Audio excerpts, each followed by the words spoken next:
Urine therapy എനിക്കത് എങ്ങനെ അത് ഹെൽപ്പ് ചെയ്യുമെന്ന് പോലും മനസ്സിലാവുന്നില്ല.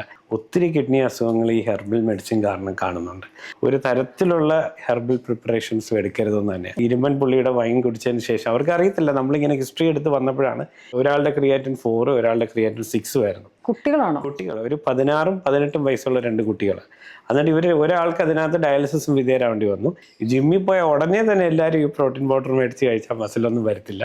നമ്മൾ നമ്മുടെ ഫുഡിൽ കൂടെ തന്നെ അത് മീറ്റ് ചെയ്യാനാണ് ഒരു genuine advice for the general population. നമ്മൾ ഹെൽത്ത് കോൺഷ്യസ് ആയിട്ടുള്ള ആൾക്കാർ അത് കാലറിയൊക്കെ കുറയ്ക്കാൻ വേണ്ടി എടുക്കുന്ന പ്രോട്ടീൻ പൗഡറിനകത്ത് കൂടുതലും പഞ്ചസാര ഉണ്ടെന്നാണ് ആ ഒരു റിപ്പോർട്ട് പറയുന്നത്. സത്യത്തിൽ അവർക്ക് മരുന്ന് കഴിച്ചിട്ടല്ല കിഡ്നിയുടെ ഒരു ഡയബറ്റിക് മെഡിസിനും കിഡ്നിക്ക് പ്രശ്നമുള്ളതില്ല. ഈ ക്രീമുകളിലൊക്കെ മെർക്കുറി കണ്ടന്റ് ഉണ്ട്. കണ്ടിന്യൂസ് ആയിട്ട് ഈ ഏജന്റ് ഉള്ള ഈ ഗ്ലൈക്കോക്സിലേറ്റ് ഏജന്റ് ഉള്ള സ്ട്രൈറ്റനിങ് ഏജന്റ് ആണ് ഉപയോഗിക്കുന്നതെങ്കിൽ അത് ഈ ഹെയർ ഫോളിക്കിളിനകത്തൂടെ ഉള്ളിൽ കയറിയിട്ട് കിഡ്നിക്ക് ഇങ്ങനെ ഡാമേജ് വരാം. മൈഷുഗർ ക്ലിനിക്കിലെ ഡയറക്ടറും നെഫ്രോളജിസ്റ്റുമായിട്ടുള്ള ഡോക്ടർ ഷംനാഥാണ് കൂടെ ചേരുന്നത്. നമസ്കാരം ഡോക്ടർ. കഴിഞ്ഞ ദിവസം മൈഷുഗർ ക്ലിനിക്കിൽ തന്നെ ഒരു വീഡിയോയിലും മറ്റുമാണ് ഞാൻ ഈ എക്സസൈസ് ചെയ്യുന്നതുമായി ബന്ധപ്പെട്ടിട്ടുള്ള മസിൽ പൊട്ടും എന്നൊക്കെയുള്ള രീതിയിലുള്ള ഒരു സംഭവങ്ങൾ. എന്താണ് അതിന്റെ? അതെന്ന് വെച്ചാൽ എക്സസൈസ് ഇൻഡ്യൂസ്ഡ് ആയിട്ടുള്ള ഒരു റീനൽ ഇഞ്ചുറി വരാം. ഇപ്പം നമ്മൾ പെട്ടെന്ന് ഇപ്പോൾ നമ്മൾ ഒരു എക്സസൈസും ചെയ്യാതിരിക്കുന്ന ഒരാളാണ്. പെട്ടെന്ന് ഒരു സുപ്രഭാതത്തിൽ എക്സസൈസ് ചെയ്യാൻ തീരുമാനിച്ചു. നമ്മൾ ജിമ്മിൽ പോയപ്പോൾ ഒറ്റയടിക്ക് ഹെവി വർക്കൗട്ട് ചെയ്ത് കഴിഞ്ഞാൽ നമ്മൾ ഈ മസിലിനകത്തൊരു എൻസൈം ഉണ്ട്, CPK എന്ന് പറയും, ക്രിയാറ്റിൻ ഫോസ്ഫോകൈനേസ്. അത് പോയി കിഡ്നിക്കകത്ത് ഡിപ്പോസിറ്റ് ചെയ്തിട്ട് കിഡ്നി ഫെയിലർ വരാം. അപ്പം പെട്ടെന്ന് ഒരു എക്സസൈസും ചെയ്യാത്തവർ നമ്മളൊരു കണ്ടീഷനിങ് വേണം. നമ്മൾ ഒറ്റ ദിവസം കൊണ്ട് ഒരു ഹെവി വർക്കൗട്ട് ചെയ്യുന്ന ആളുടെ ലെവലിലേക്കൊന്നും നമ്മൾ വർക്കൗട്ട് ചെയ്യാൻ പാടില്ല. പതിയെ സാവധാനം നമ്മൾ ജിമ്മിൽ നല്ലതായിട്ട് ഹൈഡ്രേറ്റ് ചെയ്ത് ചെയ്താൽ കുഴപ്പങ്ങളൊന്നുമില്ല. പക്ഷേ ഈ ആരംഭ ശൂരത്വം കാണിച്ച് പെട്ടെന്ന് പോയി അവിടെ കാണുന്ന എല്ലാ മെഷീൻസിലും ഒറ്റയടിക്ക് അങ്ങ് ശരിയാക്കി, ഇപ്പം ഞാൻ അങ്ങ് ശരിയാക്കി തരാം എന്ന് പറഞ്ഞ് പോയി കഴിഞ്ഞാലാണ് ഈ പറഞ്ഞ പോലെ റാബ്ഡോമയോലൈസിസ് എന്ന് പറയും. കിഡ്നിയിൽ ഈ നമ്മുടെ മസിൽസിൻ്റെ ഒരു പിഗ്മെൻറ്റ് വന്ന് ഡിപ്പോസിറ്റ് ആയിട്ട് കിഡ്നി ഫെയിലിയറിലേക്ക് പോകാം. അപ്പോൾ അത് ശ്രദ്ധിക്കണം. വർക്കൗട്ട് ചെയ്യുന്ന സമയത്ത് തന്നെ നന്നായിട്ട് വെള്ളം കുടിക്കണം. ഇൻ ബിറ്റ്വീൻ നമ്മൾ ചെറിയ ചെറിയ റെസ്റ്റ് എടുക്കണം. ഒറ്റയടി എനിക്ക് 40 മിനിറ്റേ ഉള്ളൂ, ഈ 40 മിനിറ്റിൽ തന്നെ ഞാൻ ഇത്രയും വർക്കൗട്ട് ചെയ്യാനല്ല, കുറച്ച് ടൈം സ്പേസ് ചെയ്തിട്ട് വേണം അങ്ങനെ ചെയ്യാൻ. ഇങ്ങനെയൊക്കെ ചെയ്താൽ നമുക്കത് പ്രിവെൻറ്റ് ചെയ്യാൻ പറ്റും. അതായത് അതിൻ്റെ ഒരു പ്രോട്ടോകോൾ അനുസരിച്ച് വേണം ചെയ്യാൻ. ഡോക്ടർ, അതുപോലെ ജിമ്മിലെ കാര്യം പറയുമ്പോൾ പ്രോട്ടീൻ പൗഡർ നമ്മുടെ സ്ഥിരമായിട്ട് കേൾക്കുന്ന സാധനമാണ്. പ്രോട്ടീൻ പൗഡർ തന്നെയല്ല, കുറേ സാധനം കേൾക്കാറുണ്ട്. ഈ പ്രോട്ടീൻ പൗഡറിന്റെ കാര്യത്തിൽ എനിക്ക് തോന്നുന്നു ഒരു 5 വർഷങ്ങളായിട്ട് നിരന്തരം വാർത്തകളിലും അതുപോലെ ഇതുപോലെയുള്ള ചർച്ചകളിലൊക്കെ വരുന്ന സാധനമാണ്. അതിനെപ്പറ്റി എങ്ങനെയാണ് കൃത്യമായിട്ട് നമുക്കൊരു ഒരു പീസ് ഓഫ് അഡ്വൈസ് കൊടുക്കാൻ പറ്റുക? പീസ് ഓഫ് അഡ്വൈസ് എന്ന് പറഞ്ഞാൽ നമ്മളിപ്പോൾ ഒരു ഹെവി വർക്കൗട്ട്സ് ഒന്നുമല്ല. നമ്മൾ ഈ പറഞ്ഞ പോലെ നമ്മുടെ ഒരു എക്സസൈസിൻ്റെ ഭാഗമായിട്ട് ജിമ്മിൽ പോവുകയാണ്. അപ്പം നമുക്കൊരു 1 gram per kg ആണ് ഒരു ദിവസത്തെ പ്രോട്ടീൻ റിക്വയർമെൻറ്റ്.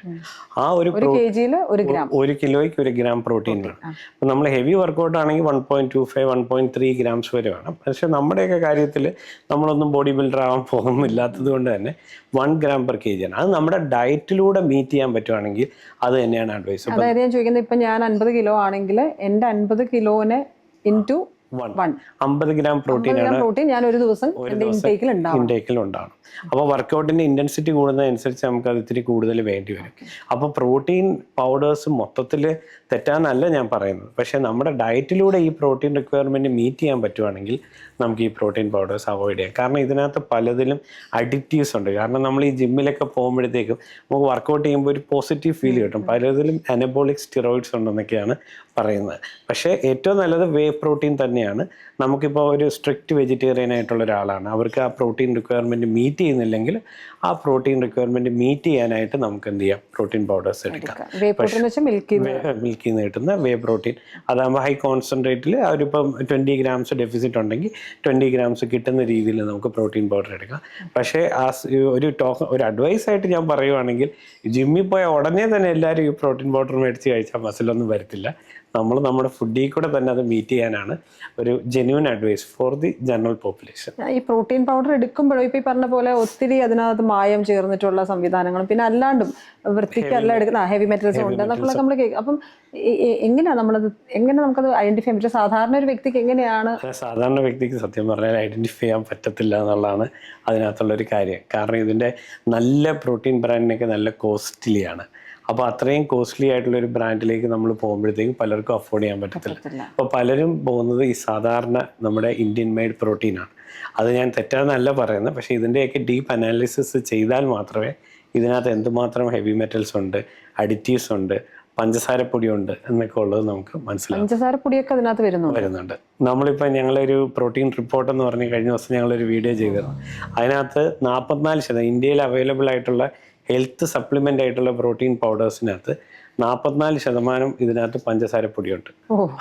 അതെ, നമ്മൾ ഹെൽത്ത് കോൺഷ്യസ് ആയിട്ടുള്ള ആൾക്കാർ അത് കാലറിയൊക്കെ കുറയ്ക്കാൻ വേണ്ടി എടുക്കുന്ന പ്രോട്ടീൻ പൗഡറിനകത്ത് കൂടുതലും പഞ്ചസാര ഉണ്ടെന്നാണ് ആ ഒരു റിപ്പോർട്ട് പറയുന്നത്. അത് ഇച്ചിരി അലാമിംഗ് ആയിട്ടുള്ള കാര്യം തന്നെയാണ്. പക്ഷെ നമ്മൾ അവെയർ അല്ലെന്നും കൂടെ തോന്നുന്നു അല്ലേ? എനിക്ക് പുതിയൊരു അറിവാണ്.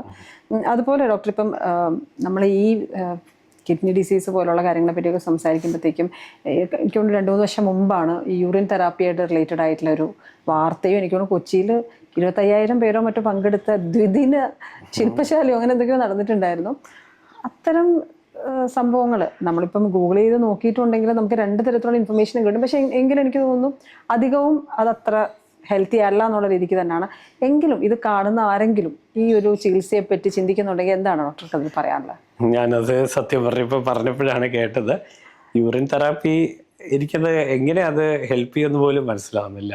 യൂറിൻ തെറാപ്പി സത്യം പറഞ്ഞാൽ നമ്മൾ കുറച്ച് യൂറിയും ക്രിയാറ്റിനും ഒക്കെ നമ്മൾ വേസ്റ്റായിട്ട് യൂറിനകത്തോടെ എക്സ്ക്രീറ്റ് ചെയ്ത സാധനം നമ്മൾ കുടിക്കുമ്പോൾ എങ്ങനെ നമ്മുടെ കിഡ്നിയുടെ ഹെൽത്ത് കൂടും എന്നുള്ളതിനെ പറ്റിയത് ഞാൻ അഡ്വൈസ് ചെയ്യുന്നേ ഇല്ല.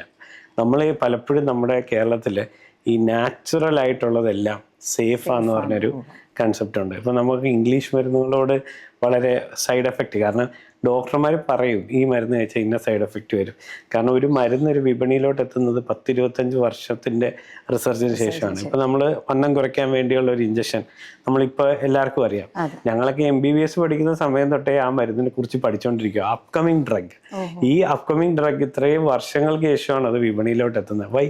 അത്രയും പരിശോധനകൾക്കും പഠനങ്ങൾക്കും ശേഷമാണ്. അന്നേരം നമുക്ക് മനസ്സിലാവും ഈ മരുന്നിന് ഇങ്ങനൊരു സൈഡ് എഫക്റ്റ് ഉണ്ട്. അത് ഡോക്യുമെൻറ്റഡ് സൈഡ് എഫക്ട്സ് ആണ്. അത് ഞങ്ങൾ പഠിച്ചിട്ട് നമ്മുടെ പേഷ്യൻസിൻ്റെ അടുത്ത് പറയും. ഈ തരത്തിലുള്ളൊരു സ്ക്രൂട്ടിനിയോ പഠനമോ നമ്മുടെ ഈ പല മെഡിക്കേഷൻസിനെ കുറിച്ചും ഹെർബൽ പ്രിപ്പറേഷൻസിനെ കുറിച്ചും നടക്കുന്നില്ല. പക്ഷേ ഡോക്ടർ, ഈ ഹെർബൽ എന്ന് കേൾക്കുമ്പോൾ ആളുകൾക്ക് ഒരു ഭയങ്കര വിശ്വാസ്യതയുണ്ട് അതിനകത്ത്. എന്തോ പച്ചിലയാണ്, വീട്ടിൽ വളർത്തുന്ന ഒരു ചെടിയാണ്, അതിന് ഒരു സൈഡ് എഫക്റ്റും ഇല്ല എന്നുള്ള രീതിയിൽ അത് നമുക്ക് അങ്ങനെ അങ്ങ് വിശ്വസിച്ച് ചെയ്യാൻ പറ്റുമോ? ഞങ്ങളുടെ കിഡ്നി ഡിസീസ് നെഫ്രോളജി പ്രാക്ടീസിൽ ഒത്തിരി കിഡ്നി അസുഖങ്ങൾ ഈ ഹെർബൽ മെഡിസിൻ കാരണം കാണുന്നുണ്ട്. കാരണം ഓരോ ഹെർബൽ മെഡിസിൻസിനെല്ലാം ഈ ഹെവി മെറ്റൽസ്, ആർസനിക്, മെർക്കുറി അങ്ങനെയുള്ള കണ്ടൻസ്, ഈ സിദ്ധ യുനാനി പോലത്തെ മെഡിസിൻസ് ഒക്കെ കൂടുതലായിട്ട് എടുക്കുന്നവർക്ക് മെംബ്രൈനസ് നെഫ്രോപ്പതി പോലെ ഒരു അസുഖം തന്നെ നമ്മളിപ്പം ഡിസ്കവർ ചെയ്തിട്ടുണ്ട്. ഞങ്ങൾ കാണുന്നുണ്ട്. അപ്പം ഹെർബൽ മെഡിസിൻസിൻ്റെ കാര്യത്തിൽ ഇതാണ് ഞാൻ പറഞ്ഞത്. അപ്പോൾ അതിനകത്ത് ഗുണമുണ്ടോ ഇല്ലയോ എന്നുള്ളത് പറയാനായിട്ടുള്ള പഠനങ്ങളോ അതിൻ്റെ കണ്ടന്റിനെ കുറിച്ചുള്ള റിസർച്ചോ നമ്മളിവിടെ നടത്തുന്നില്ല. നമ്മളതിനെ പാടെ നാച്ചുറലാന്ന് പറഞ്ഞ് നമ്മൾ വിശ്വസിച്ച് നമ്മൾ കഴിക്കണം. അപ്പം നിങ്ങൾക്കറിയാം, ഇംഗ്ലീഷ് മരുന്നുകളിൽ പലതും നമ്മുടെ പ്ലാന്റ് ചെയ്യുന്ന ഉള്ളതുണ്ട്. അതെല്ലാം നാച്ചുറൽ സോഴ്സസ് ഉണ്ട്. അത് ഇംഗ്ലീഷ് എന്ന് പറയുമ്പോൾ നമ്മൾ വിചാരിക്കും അത് നാച്ചുറൽ അല്ല. പക്ഷേ അതിനെക്കുറിച്ച് പഠനങ്ങൾ നടത്തി അതിൻ്റെ ഇൻഗ്രീഡിയൻസിനെ കുറിച്ച് പഠിച്ച് അതിൻ്റെ കണ്ടന്റിനെ കുറിച്ച് പഠിച്ചതിന് ശേഷമാണ് ഒരു മനുഷ്യ ശരീരത്തിൽ ആ മെഡിസിനിലേക്ക് പരീക്ഷിച്ചതിന് ശേഷമാണ് ആദ്യം സ്റ്റേജ് 1 സ്റ്റഡീസ് നടത്തുന്നത് മൃഗങ്ങളിലാണ്. അത് കഴിഞ്ഞതിന് ശേഷമാണ് നമ്മുടെ phase 2, phase 3 അങ്ങനെ നമ്മളിതിലേക്ക് എത്തുന്നത്. അപ്പം അത്രമാത്രം പഠനങ്ങൾ അതിനെക്കുറിച്ച് നടക്കുന്നില്ല.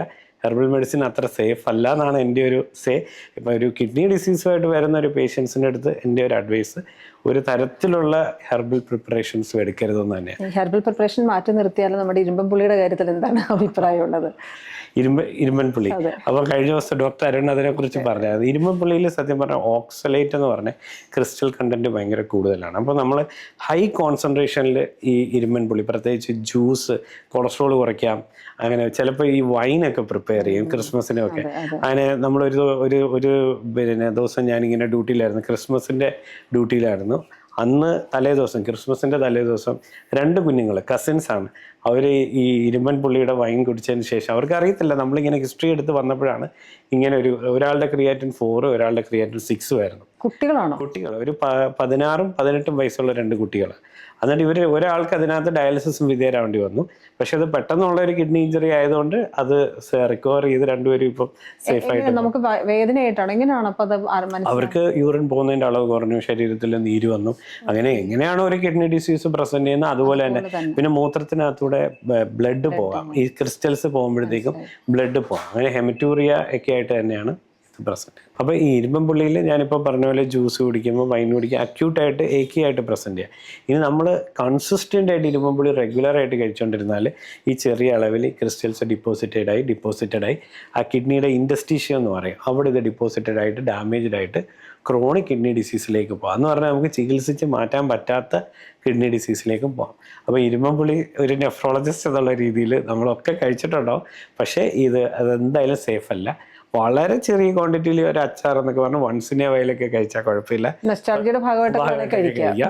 പക്ഷെ ഇങ്ങനെ കൺസിസ്റ്റന്റ് ആയിട്ടുള്ള കൺസംഷൻ, അങ്ങനെ ഈ അക്യൂട്ടായിട്ട് ഹെവി ക്വാണ്ടിറ്റിയിൽ പ്രത്യേകിച്ച് ഈ കൊളസ്ട്രോൾ കുറയ്ക്കാനുള്ള പ്രിപ്പറേഷനൊക്കെ ഒരു ബിഗ് നോയാണ്. അല്ല, എനിക്ക് തോന്നുന്നത് മിക്കവാറും ഇപ്പൊ കൊളസ്ട്രോൾ കുറയ്ക്കാൻ ഈ സാധനം, അത് കുറയ്ക്കാൻ ഈ സാധനം എന്ന് പറയുമ്പോൾ, പക്ഷെ ഇത് പല ഓർഗൻസിനെ അല്ലാതെ അല്ലേ ബുദ്ധിമുട്ടിക്കുന്നുണ്ട്. നമ്മൾ എന്ത് കഴിച്ചാലും നമ്മുടെ ഫാക്ടറിയാണ്, ഒരു പ്രോസസ്സിങ് യൂണിറ്റ് ആണ്. നമ്മളെ ഈ സ്റ്റൊമക്കിൻ്റെ താഴോട്ട് പോയി കഴിഞ്ഞാൽ ഇതെല്ലാം ഒരു പ്രോസസ്സിങ് യൂണിറ്റ്. ഇതിനകത്തുനിന്ന് വേർതിരിച്ച് എടുക്കേണ്ടതെല്ലാം അകത്തോട്ട് എടുക്കും.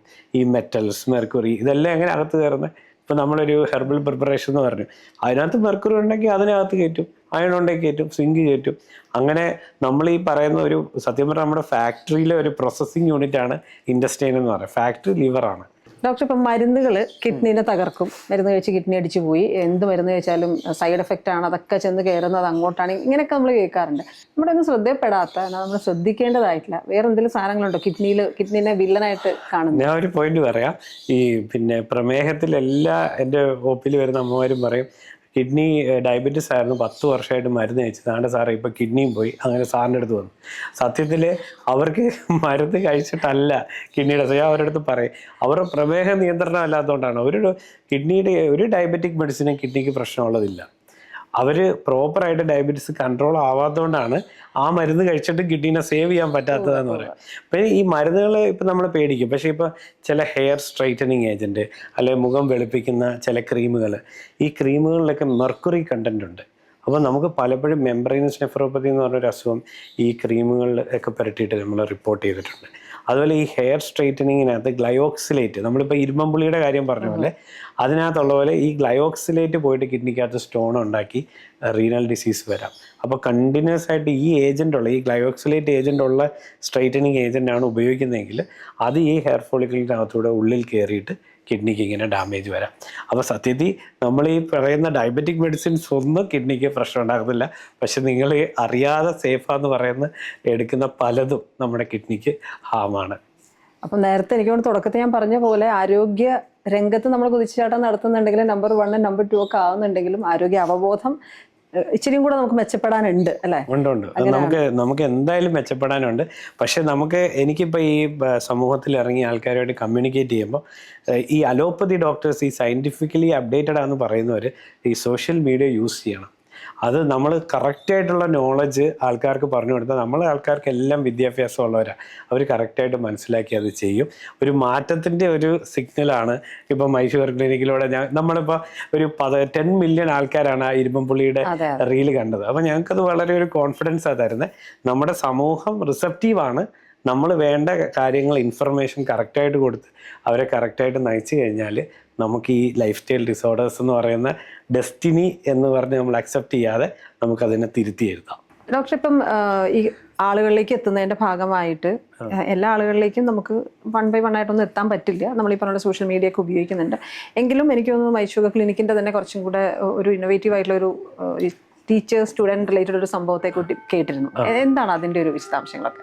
മൈഷുഗർ ക്ലിനിക്ക് ടീച്ചേഴ്സ് ട്രെയിനിങ് കോഴ്സ് പാഠം 1 ഡയറ്റ് ആൻഡ് ലൈഫ് സ്റ്റൈൽ. നമ്മുടെ അധ്യാപകരെ നമ്മൾ ഡയറ്റിനെ കുറിച്ചും ലൈഫ് സ്റ്റൈലിനെ കുറിച്ചും പഠിപ്പിച്ച് അവരെ ഹെൽത്ത് അംബാസഡേഴ്സായിട്ട് മാറ്റുക. Dietitians, physicians, community medicine physician, psychologist, അങ്ങനെ 9 സെഷൻസ് 3 മാസം നീണ്ടു നിൽക്കുന്ന ഈ കോഴ്സിലൂടെ ഓരോ അധ്യാപകരും പോകുമ്പം അവരെ ശരിക്കും പറഞ്ഞാൽ നമ്മളൊരു ഹെൽത്ത് അംബാസഡറായിട്ട് ട്രാൻസ്ഫോം ചെയ്യുക. അവർ നമ്മുടെ കുഞ്ഞുങ്ങളെ അവർ മിടുക്കരായിട്ട് പഠിപ്പിച്ച് വളർത്താനാണ് അവർക്ക് ഇഷ്ടം. അവർ ആരോഗ്യമുള്ള മിടുക്കന്മാരാക്കുക. നമ്മുടെ വരും തലമുറയെ, നമ്മുടെ കുഞ്ഞുങ്ങളെ ഹെൽത്തി ആയിട്ട് വളർത്താൻ വേണ്ടിയുള്ള മൈഷുഗർ ക്ലിനിക് ഇനിഷ്യേറ്റീവാണ്.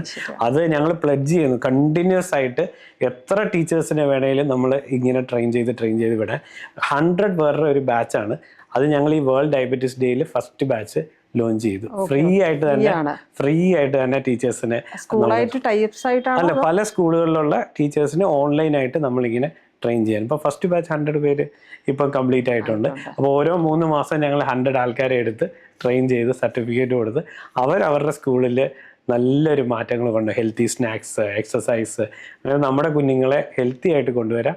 നമ്മുടെ കേരളത്തിൻ്റെ ഭാവിയും നല്ലതാക്കുക, ആരോഗ്യമുള്ള ഒരു കേരളത്തെ സൃഷ്ടിക്കുക എന്നുള്ളതാണ് മൈസൂരിങ്ങനെ ഡ്രീം ചെയ്യുന്നത്. അതിനെ പറഞ്ഞ ഡ്രീം കം ട്രൂ ആകട്ടെ. നമുക്ക് എല്ലാവർക്കും ഉപയോഗപ്രദമായിട്ടുള്ള ഒരു കാര്യം തന്നെയാണല്ലോ. Thank you so much. Thank you.